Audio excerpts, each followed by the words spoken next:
So then the doctor says, "Look, buddy, that's not..." I'll tell you later.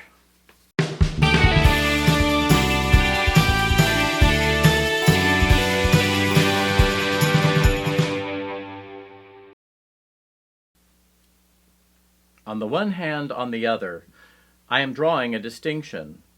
I do think that teaching kids binary, for a while I was kind of like, huh. And I don't mean because I'm so woke. I mean like 20 years ago when I was reading to a child a book about opposites. Big, little, tall, short, etc., etc. We could just pick anything and say these two things are in opposition, these two things are in contrast. I think there's a creative use of language, and on the other hand, I think there's an incorrect use of language. And in my lexicon, I know which is which. So when people are talking about a fulsome review of the material, well, actually, fulsome, look it up. That's really not, you're not asking for a fulsome review or a fulsome defense or a fulsome investigation. You mean a full investigation. You don't mean fulsome.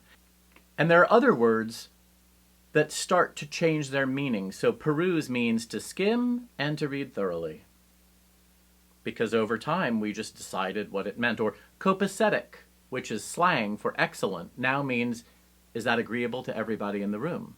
This is how language works. Craven is starting to move from meaning cowardly to mean brazen. This craven move, I think people mean brazen. I don't know.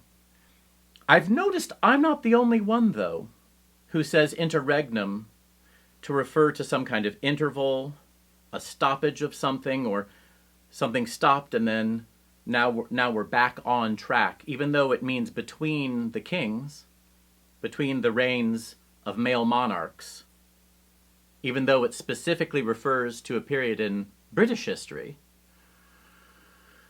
before a defenestration and decapitation took place. That's another fun one. Defenestration? A lot of people were defenestrated. With Cromwell, they had to defenestrate and decapitate, or they cut off his head and then threw him out the window. But there were so many defenestrations. A few hundred years ago, back when we were not civilized, like now, windows, going through them. Although maybe we've just been in an interregnum between that kind of violence and where we are now. Maybe that was all just an interregnum.